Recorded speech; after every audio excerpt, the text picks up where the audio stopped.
ओम शांति 21/3/2024 प्रातः मुरली। ओम शांति बाप दादा मधुबन। ओम शांति मीठे बाप दादा, मीठे बच्चे। हाँ जी मीठे बाबा। अंतर्मुखी हो, याद का अभ्यास करो, चेक करो कि आत्म अभिमानी और परमात्मा अभिमानी कितना समय रहते हैं। चेक करना है कि आत्म अभिमानी और परमात्मा अभिमानी कितना समय रहते हैं। प्रश्न है, जो बच्चे एकांत में जाकर आत्म अभिमानी बनने की प्रैक्टिस करते हैं उनकी निशानी क्या होगी? उत्तर, उनके मुख से कभी उल्टा सुल्टा बोल नहीं निकलेगा, भाई भाई का आपस में बहुत लव होगा, सदा क्षीर सागर सदा क्षीर खंड होकर रहेंगे, मतलब साथ साथ रहेंगे। धारणा बहुत अच्छी होगी, उनसे कोई विक्रम नहीं होगा, उनकी दृष्टि बहुत मीठी होगी, कभी देह अभिमान नहीं आएगा, कोई को भी दुख नहीं देंगे, वो इतने अच्छे होंगे। ओम शांति। रूहानी बच्चों प्रति सिर्फ रूहें कहेंगे तो फिर जीव निकल जाता है, इसलिए रूहानी बच्चों प्रति रूहानी बाप समझाते हैं अपने को आत्मा समझना है। हम आत्माओं को बाप से यह नॉलेज मिलती है, बच्चों को देह अभिमानी हो रहना है। बाप आए ही हैं बच्चों को ले जाने के लिए। बल सतयुग में तुम आत्म अभिमानी बनते हो, परंतु परमात्मा अभिमानी नहीं। यहाँ तुम आत्म अभिमानी भी बनते हो तो परमात्मा अभिमानी भी, अर्थात हम बाप की संतान हैं। यहाँ और वहाँ में बहुत फर्क है। यहाँ है पढ़ाई, वहाँ पढ़ने की बात नहीं है। यहाँ हर एक अपने को आत्मा समझता है और बाबा हमको पढ़ाते हैं। इस निश्चय में रहकर सुनेंगे तो धारणा बहुत अच्छी होगी, आत्म अभिमानी बनते जाएंगे। इस अवस्था में टिकने की मंजिल बहुत बड़ी है, सुनने में बहुत सहज लगता है। बच्चों को यही अनुभव सुनाना है कि हम कैसे अपने को आत्मा और दूसरों को भी आत्मा समझ बात करते हैं। अपना ये अनुभव कायम करना है, देखना है अपने को आत्मा, दूसरों को भी आत्मा देखना है। बाप कहते हैं मैं बल इस शरीर में हूँ, परंतु मेरी यह असूल की प्रैक्टिस है। मैं बच्चों को आत्मा ही समझता हूँ, आत्मा को पढ़ाता हूँ। भक्ति मार्ग में भी आत्मा पाठ बजाती आई है, पाठ बजाते पतित बनी है। अब फिर आत्मा को पवित्र बनना है। सो जब तक बाप को परमात्मा समझकर याद नहीं करेंगे तो पवित्र कैसे बनेंगे? इस पर बच्चों को बहुत अंतर्मुखी हो याद का अभ्यास करना है।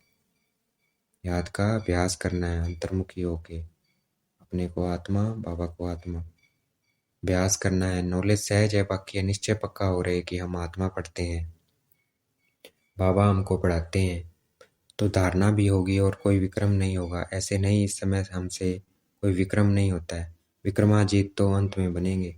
भाई भाई की दृष्टि बहुत मीठी रहती है, इसमें कभी देह अभिमान नहीं आएगा। बच्चे समझते हैं बाप की नॉलेज बड़ी डीप है। अगर ऊंच से ऊंच बनना है तो यह प्रैक्टिस अच्छी रीति करनी पड़े, इस पर गौर करना पड़े। अंतर्मुखी होने के लिए एकांत भी चाहिए। यहाँ जैसे एकांत घर में धंधा दौरी में तो मिल न सके, यहाँ तुम यह प्रैक्टिस बहुत अच्छी कर सकते हो। आत्मा को ही देखना पड़े, अपने को भी आत्मा समझना है। यह प्रैक्टिस यहाँ करने से आदत पड़ जाएगी। फिर अपना चार्ट भी रखना चाहिए, कहाँ तक आत्म अभिमानी बने हैं। आत्मा को ही हम सुनाते हैं, उनसे ही बातचीत करते हैं। यह प्रैक्टिस बहुत अच्छी चाहिए। बच्चे समझते होंगे यह बात तो ठीक है, देह अभिमान निकल जाए और हम आत्मा अभिमानी बन जाएं। धारणा करते और कराते जाएं। कोशिश कर अपने को आत्मा समझ बाप को याद करना है। यह चार्ट बड़ा डीप है, बड़े बड़े महारथी भी समझते होंगे। बाबा जो दिन प्रतिदिन सब्जेक्ट देते हैं विचार सागर मंथन करने के लिए, यह तो बहुत बड़ी पॉइंट्स हैं। फिर कभी भी मुख से कोई उल्टा सुल्टा अक्षर नहीं निकलेगा। भाई भाइयों का आपस में बहुत लव हो जाएगा। हम सब ईश्वर की संतान हैं। बाप की महिमा को तो जानते ही हो। श्री कृष्ण की महिमा अलग, उनको कहते हैं सर्वगुण संपन्न, परंतु श्री कृष्ण के पास गुण कहाँ से आए? बल उनकी महिमा अलग है, परंतु सर्वगुण संपन्न बना तो ज्ञान का सागर बाप से ही है ना। बल श्री कृष्ण की क्या है? सर्वगुण संपन्न महिमा तो बनाया किसने? ज्ञान का सागर बाबा ने। तो अपनी जांच बहुत रखनी है, कदम कदम पर पूरा पोता मेल निकालना है। व्यापारी लोग सारे दिन की मुदारी रात को संभालते हैं, तुम्हारा भी व्यापार है ना। रात्रि को जांच करनी है कि हमने सबको भाई भाई समझकर बात की, कोई को भी दुख तो नहीं दिया, क्योंकि तुम जानते हो हम सब भाई क्षीर सागर की तरफ जा रहे हैं। यह विषय सागर है।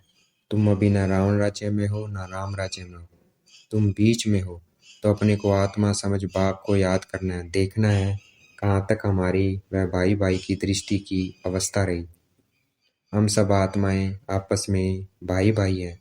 हम इस शरीर से पाठ बजाते हैं। आत्मा अविनाशी है। आत्मा अविनाशी है, शरीर विनाशी है। हमने 84 जन्मों का पाठ बजाया है। अब बाप आए हैं, कहते हैं मामे कम याद करो। अपने को आत्मा समझने से अपने को आत्मा अपने को आत्मा समझो। आत्मा समझने से भाई भाई हो जाता है। ये बाप ही समझाते हैं, बाप के सिवाय और कोई का पाठ ही नहीं है। प्रेरणा आदि की बात नहीं है, जैसे टीचर बैठ समझाते हैं वैसे बाप बच्चों को समझाते हैं। ये विचार करने की बात है, इसमें समय भी देना पड़ता है। बाप ने धंधा आदि करने के लिए तो कह दिया है, लेकिन याद की यात्रा भी जरूरी है। उसके लिए भी टाइम निकालना चाहिए। सर्विस भी सबकी भिन्न भिन्न है। कोई बहुत टाइम निकाल सकते हैं। मैगजीन में भी युक्ति से लिखना है कि हाँ ऐसे बाप को याद करना होता है, एक दो को भाई भाई समझना होता है। बाप आकर सभी आत्माओं को पढ़ाते हैं। आत्मा में दैवी गुणों के संस्कार अभी भरने हैं। उनसे पूछते हैं भारत का प्राचीन योग क्या है, तुम जो समझा सकते हो, परंतु तुम अभी बहुत थोड़े हो, तुम्हारा नाम निकला नहीं है। ईश्वर योग सिखलाते हैं। जरूर उनके बच्चे भी होंगे, वह भी जानते होंगे, या किसी को भी पता नहीं है। निराकार बाप कैसे आकर पढ़ाते हैं, वह खुद ही समझाते हैं। मैं कल्प कल्प संगम युग पर आकर खुद बताता हूँ कि मैं ऐसे आता हूँ, किसके तन में आता हूँ। इसमें मूंझने की बात नहीं है। यह बना बनाया ड्रामा है। एक में ही आता हूँ, प्रयापिता ब्रह्मा द्वारा स्थापना। वह मुरब्बी बच्चा पहले पहले बनते हैं। आदि सनातन देवी देवता धर्म स्थापन करते हैं, फिर वही पहले नंबर में आते हैं। इस चित्र पर समझानी बहुत अच्छी है। ब्रह्मा सो विष्णु, विष्णु सो ब्रह्मा कैसे बनते हैं, यह है कोई या और कोई समझा न सके। समझाने की युक्ति चाहिए। अभी तुम जानते हो बाबा कैसे देवता धर्म की स्थापना कर रहे हैं, कैसे चक्कर फिरता है। इन बातों को और कोई जान न सके, तो बाप कहते हैं ऐसे ऐसे युक्ति से लिखो। यथार्थ योग कौन सिखला सकते हैं, यह मालूम पड़ जाए तो तुम्हारे पास ढेर आ जाए। इतने बड़े आश्रम जो हैं सब हिलने लग पड़ेंगे। यह पिछाड़ी को होना है, फिर वंडर खाएंगे कि इतनी सब संस्थाएं भक्ति मार्ग की हैं, ज्ञान मार्ग की एक भी नहीं। तभी तुम्हारी विजय होगी। यह भी तुम जानते हो। हर 5000 वर्ष के बाद बाप आते हैं। बाप द्वारा तुम सीख रहे हो, औरों को सिखलाते हो कैसे किसी को लिखित में समझाना है। यह सब कल्प कल्प युक्तियां निकलती है, जो बहुतों को पता पड़ जाता है। सिवाय बाप के एक धर्म की स्थापना कोई कर नहीं सकता है। तुम जानते हो, उस तरफ है रावण, इस तरफ है राम। रावण पर तुम जीत पाते हो, वह सब है रावण संप्रदाय। तुम ईश्वरीय संप्रदाय बहुत थोड़े हो। भक्ति का कितना शो है, जहाँ जहाँ पानी है वहाँ मेला लगता है। कितना खर्चा करते हैं, कितने डूबते मरते हैं। यहाँ तो ऐसी बात नहीं है। फिर भी बाप कहते हैं आश्रयवंत मेरे को पहचानती, सुनंती, सुनावंती, पवित्र रहंती, फिर भी ओह माया तेरे द्वारा हार खावंती। तो देखो सब कुछ करते हैं लेकिन फिर भी माया से हार खा लेते हैं, तो खबरदार रहना है। कल्प कल्प ऐसे होता है, हार खावंती भी होते हैं, माया के साथ युद्ध है, माया का भी प्रभाव है। भक्ति को तो हिलना ही है। अथवा कल्प आधा कल्प तुम प्रारब्ध भोगते हो, फिर रावण राज्य से भक्ति शुरू होती है। उनकी निशानियां भी कायम है। विकार में जाते हैं, फिर देवता तो रहे नहीं। कैसे विकारी बनते हैं यह दुनिया में कोई जानते नहीं है। शास्त्रों में लिख दिया है वाम मार्ग में गए, कब गए यह नहीं समझते हैं। यह सब बातें अच्छी रीति समझने और समझाने की है। यह भी तुम समझे जब निश्चय बुद्धि हो। उनकी कोशिश होगी, कहेंगे ऐसे बाप से हमको मिलाओ। और कशिश होगी, अगर हम अच्छा बनेंगे, हमारी चाल कहेंगे ऐसे बाप से हमें मिलाओ। परंतु पहले देखो, घर जाने के बाद वह नशा रहता है, निश्चय बुद्धि रहते हैं। भले याद सतावे, चिट्ठी लिखते रहें, आप हमारे सच्चे बाबा हो। आपसे ऊंचा वर्षा मिलता है, बाप से मिलने बिगर हम रह नहीं सकते। सगाई के बाद मिलना होता है, सगाई के बाद तड़पते हैं। तुम जानते हो, हमारा भेद का बाप, टीचर, साजन आदि सब कुछ है। और सबसे दुख मिला, उनकी एवज में बाप सुख देते हैं, वहाँ भी सब सुख देते हैं। इस समय तुम सुख के संबंध में बंध रहे हो। यह पुरुषोत्तम बनने का पुरुषोत्तम युग है। मूल बात है अपने को आत्मा समझना, बाप को प्यार से याद करना। याद से खुशी का पारा चढ़ेगा। हमने सबसे जास्ती भक्ति किया, धक्के बहुत खाए। अब बाप आया है वापस ले जाने, तो जरूर पवित्र बनना है, दैवी गुण धारण करने हैं, पोता मेल रखना है। सारे दिन में कितने को बाप का परिचय दिया। बाप का परिचय देने बगैर सुख नहीं आता, तड़फन लगी जाती है। यज्ञ में बहुत विघ्न भी पड़ते हैं, मारे खाते हैं, और कोई सत्संग नहीं है जहाँ पवित्रता की बात हो। यहाँ तुम पवित्र बनते हो तो असुर लोग विघ्न डालते हैं। पावन बनकर घर जाना है, संस्कार आत्मा ले जाती है। कहते हैं युद्ध के मैदान में मरेंगे तो स्वर्ग में जाएंगे, इसलिए खुशी से लड़ेंगे, लड़ाई में जाते हैं। कहते हैं युद्ध के मैदान में मरेंगे तो स्वर्ग में जाएंगे, इसलिए खुशी से लड़ाई में जाते हैं। तुम्हारे पास कमांडर, मेजर, सिपाही आदि कहाँ कहाँ से आते हैं, स्वर्ग में कैसे जाएंगे। लड़ाई के मैदान में मित्र संबंधी याद आते हैं। अब बाप समझाते हैं सबको वापस जाना है, अपने को आत्मा समझो, भाई भाई समझो, बाप को याद करो। जो जितना पुरुषार्थ करेंगे उतना उच्च पद पाएंगे। वो लोग कहते हैं हम भाई भाई है, परंतु अर्थ नहीं जानते, बाप को ही नहीं जानते। लोग समझते हैं हम निष्काम सेवा करते हैं, हमको फल की इच्छा नहीं है, परंतु फल तो जरूर मिलना है। निष्काम सेवा तो एक बाप ही करते हैं। बच्चे जानते हैं बाप की कितनी ग्लानि की है, देवताओं की भी ग्लानि की है। अब देवताएं किसी की हिंसा तो कर नहीं सकते, यहाँ तो तुम डबल हिंसक बनते हो।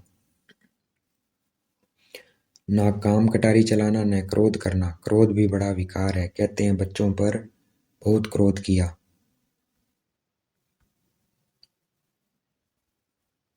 कहते हैं बच्चों पर बहुत क्रोध किया। बाप समझाते हैं थप्पड़ आदि कभी नहीं मारना, वह भी भाई है, उनमें भी आत्मा है। तो आत्मा भाई देखना है बच्चों को। आत्मा छोटी बड़ी नहीं होती है, यह बच्चा नहीं परंतु तुम्हारा छोटा भाई है। आत्मा समझना है, छोटे भाई को मारना नहीं चाहिए। इसलिए श्री कृष्ण के लिए दिखाते हैं ओकरी से बांधा, वास्तव में ऐसी बातें हैं नहीं। यह भिन्न भिन्न शिक्षाएं हैं। बाकी श्री कृष्ण को क्या परवाह पड़ी है माखन की, वह महिमा भी करते हैं उल्टी चोरी की। तुम महिमा करेंगे उल्टी, तुम कहेंगे वह तो सर्वगुण संपन्न 16 कला संपूर्ण है, परंतु यह किलानी की भी ड्रामा में नूंद है। अभी सब तमो प्रधान बन पड़े हैं, बाप आकर सतो प्रधान बनाते हैं। पढ़ाने वाला है बेहद का बाप, उनकी मत पर चलना पड़े। डिफिकल्टी से डिफिकल्ट यह सब्जेक्ट है। पद भी तुम कितना उच्च पाते हो, अगर सहज हो तो सब इस इम्तिहान में लग जाएं। इसमें बड़ी मेहनत है, देह अभिमान आने से विक्रम बन जाएंगे। इसलिए छुई मुई का दृष्टांत है, बाप को याद करने से तुम खड़े हो जाएंगे, भूलने से कुछ न कुछ भूल जाएंगे। पद भी कम हो पड़ता है। शिक्षा तो सबको दी है, जिसकी बाद में गीता बनाई है। गरुड़ पुराण में रोचक बातें लिखी है, जो मनुष्य को डर लगे। रावण राज्य में पाप तो होते ही हैं, क्योंकि है ही कांटों का जंगल। बाप कहते हैं दृष्टि को भी बदलना है। बहुत समय से हिरे हुए हैं, इसलिए शरीर की तरफ प्यार चला जाता है। विनाशी चीज से प्यार रखने से फायदा ही क्या है। अविनाशी से प्यार रखने में अविनाशी बन जाता है। तो आत्मा से प्यार करना है, शरीर से नहीं करना है, शरीर का तो विनाश हो जाना है। बच्चों को यह डायरेक्शन है, उठते बैठते चलते फिरते बाप को याद करो। अच्छा देखना है बाप दादा हमें याद प्यार दे रहे हैं। मीठे मीठे सिकलते बच्चों प्रति माता पिता बाप दादा का याद प्यार और गुड मॉर्निंग। रूहानी बाप की रूहानी बच्चों को नमस्ते। हमें भी बाप दादा को याद प्यार देना है। हम रूहानी बच्चों की रूहानी बाप दादा को दिलवा जान शिकवा प्रेम से बेहद का याद प्यार और नमस्ते। धारणा के लिए मुख्य सार है, शरीर विनाशी है, उससे प्यार निकाल, अविनाशी आत्मा से प्यार रखना है। विनाशी बाप को याद करना है। आत्मा भाई भाई है, हम भाई भाई से बात करते हैं, ये अभ्यास करना है। विचार सागर मंथन कर अपनी ऐसी अवस्था बनानी है जो मुख से कभी कोई उल्टा सुल्टा बोल न निकले। कदम कदम पर अपना पोता मेल चेक करना है। आज का वरदान है, निमित्त और निर्माण भाव से सेवा करने वाले श्रेष्ठ सफलता मूर्त भव। निमित्त और निर्माण। निमित्त हूँ बाबा, करने वाला कौन है? बाबा। बाबा करा रहा है, मैं निमित्त आत्मा हूँ। और निर्माण, दूसरों को ऊपर उठाना है। सेवा करने वाले ही श्रेष्ठ सफलता मूर्त भव है। सेवाधारी अर्थात सदा बाप समान निमित्त बनने और निर्माण रहने वाले। निर्माणता ही श्रेष्ठ सफलता का साधन है। किसी भी सेवा में सफलता प्राप्त करने के लिए नम्रता भाव और निमित्त भाव धारण करो। इससे सेवा में सदा मौज का अनुभव करेंगे। सेवा में कभी थकावट नहीं होगी। कोई भी सेवा मिले, लेकिन इन दो विशेषताओं से सफलता को पाते सफलता स्वरूप बन जाएंगे। आज का स्लोगन है, सेकंड में विदेही बनने का अभ्यास हो तो सूर्यवंशी में आ जाएंगे। तो विदेही का अभ्यास करना है, देखना है, मैं आत्मा शरीर से अलग हो जाना है। शरीर को देखना है, ये मेरा शरीर है और मैं आत्मा, पॉइंट ऑफ लाइट। तो सेकंड में विदेही बनने का अभ्यास हो तो सूर्यवंशी में आ जाएंगे। तो सेकंड बार बार ये अभ्यास करते रहना, मैं आत्मा अलग, ये शरीर अलग। अच्छा, ओम शांति। शुक्रिया मेरे बाबा, शुक्रिया।